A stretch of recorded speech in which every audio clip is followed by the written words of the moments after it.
Hello guys, welcome to SK Sir YouTube channel. So today we will going to learn about a very interesting topic and that is blood. Blood जिसे हिंदी में रक्त कहा जाता है और उर्दू में लहू कहा जाता है। तो ब्लड के अध्ययन को सेरोलॉजी या हेमेटोलॉजी भी कहा जाता है। ब्लड के अध्ययन को मतलब ब्लड के स्टडी को यानी ब्लड के पढ़ाई को सेरोलॉजी या हेमेटोलॉजी भी कहा जाता है। चलिए सबसे पहले ब्लड के कुछ बेसिक बातें देख लेते हैं। ब्लड एक कनेक्टिंग टिश्यू है। कनेक्टिंग टिश्यू वो होता है जो पूरे शरीर को कनेक्ट करके रखता है यानी जोड़ कर रखता है। तो ब्लड एक कनेक्टिंग टिश्यू है। ब्लड का पीएच 7.4 होता है यानी ये क्षारीय होता है। अगर किसी चीज़ का पीएच 7 से ज़्यादा है तो वो बेसिक है यानी क्षारीय है। अगर किसी चीज़ का पीएच 7 से कम है तो वो एसिडिक है यानी अम्लीय है। अगर 7 है तो वो न्यूट्रल है। चलिए देखते हैं मेल में यानी लड़कों में ब्लड कितना होता है यानी ब्लड का परिमाण कितना होता है। लड़कों में ब्लड का परिमाण 5.5 लीटर होता है और लड़कियों में ब्लड का परिमाण 5 लीटर होता है। तो लड़कियों में ब्लड का परिमाण लड़कों के तुलना आधा लीटर कम होता है। तो ऐसा क्यों होता है? क्योंकि लड़कियों में हीमोग्लोबिन कम होता है। हीमोग्लोबिन के कमी के कारण लड़कियों में आधा लीटर ब्लड कम होता है। चलिए उसके बाद देखते हैं कि ब्लड का निर्माण कहाँ पे होता है यानी फॉर्मेशन ऑफ ब्लड कहाँ पे होता है।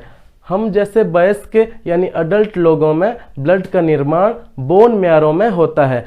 बोन मैरो की पहचान आप कैसे कर सकते हैं? हड्डियां के बीच में जाली जाली की तरह, अगर आप चिकन वगैरह खाते होंगे तो जब अगर देखेंगे तो पता चलेगा हड्डियां के अंदर जाली जाली रेड जैसा होता है, तो उसे बोन मैरो कहा जाता है। वहीं ब्लड का निर्माण होता है।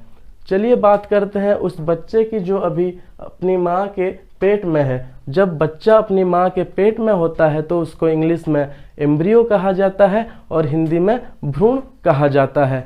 तो उसके केस में उसकी हड्डी इतनी डेवलप नहीं होती है। अगर हो भी चुका हो तो वो बहुत ही नाजुक यानी कमज़ोर होता है। तो उसके केस में ब्लड का निर्माण यानी ब्लड का फॉर्मेशन यानी ब्लड का बनना उसके लीवर में होता है।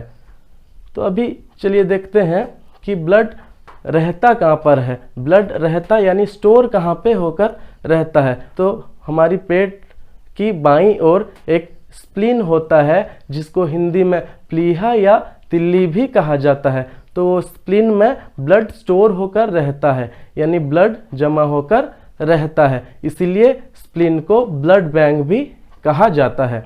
चलिए बात करते हैं अब हीमोग्लोबिन की। इस हीमोग्लोबिन के कारण ब्लड का कलर रेड होता है। तो due to the presence of this haemoglobin in the blood the colour of the blood is red. तो ये हीमोग्लोबिन के अंदर आयरन पाया जाता है।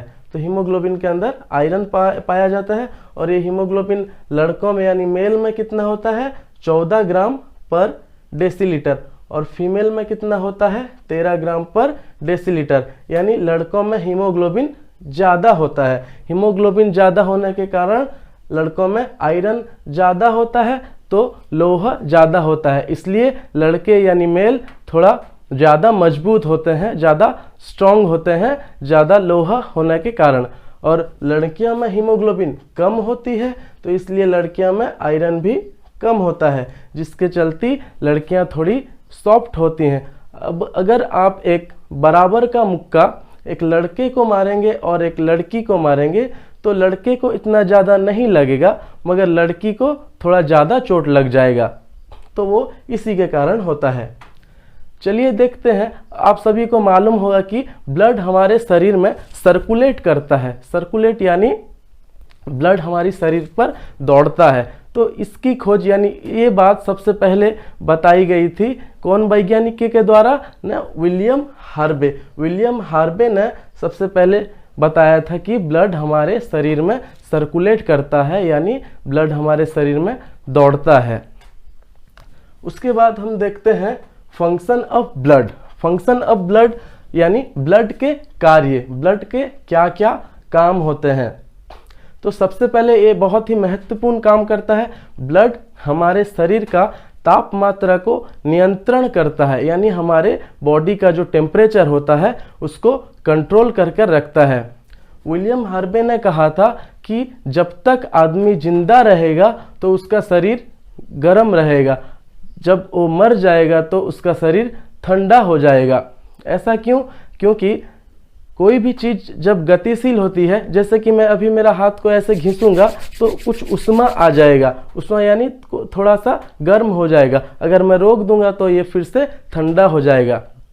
तो ब्लड हमारे शरीर में सर्कुलेट करता है, यानी दौड़ता है। तो इसीलिए जब तक ब्लड हमारे शरीर में दौड़ेगा तब तक हमारा शरीर में 37 डिग्री सेल्सियस तापमान बना हुआ रहेगा।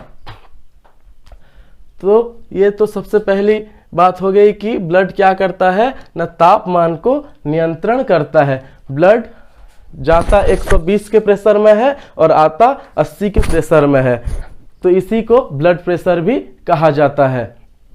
उसके बाद देखेंगे ब्लड और क्या करता है। ब्लड बहुत कई चीज़ों का परिवहन करता है, यानी जैसे कि ब्लड पोषक पदार्थ का परिवहन करता है। जब हम कुछ खाना खाते हैं तो उसके डाइजेशन के बाद, यानी वो डाइजेस्ट होने के बाद, तो उसको हमारा ब्लड लेकर पूरे शरीर में पहुंचाता है। तो ये काम ब्लड करता है, यानी पोषक पदार्थ का परिवहन करता है, उसको हमारे पूरे शरीर में पहुंचाता है।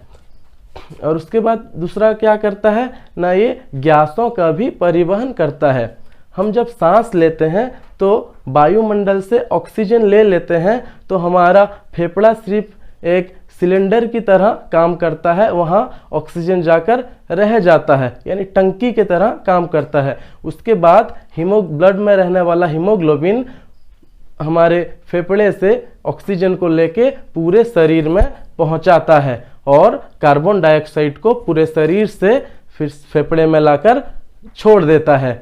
तो ये भी ब्लड का ही कार्य है, बहुत ही महत्वपूर्ण कार्य।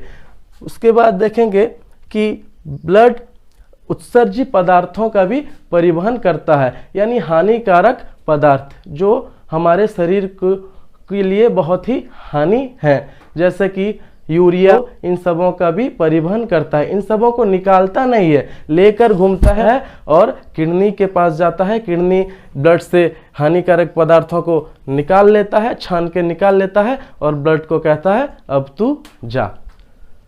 तो आज के वीडियो में इतना ही। नेक्स्ट वीडियो में हम जानेंगे कि ब्लड का कंपोजिशन, ब्लड किस किस चीज़ों से बनता है।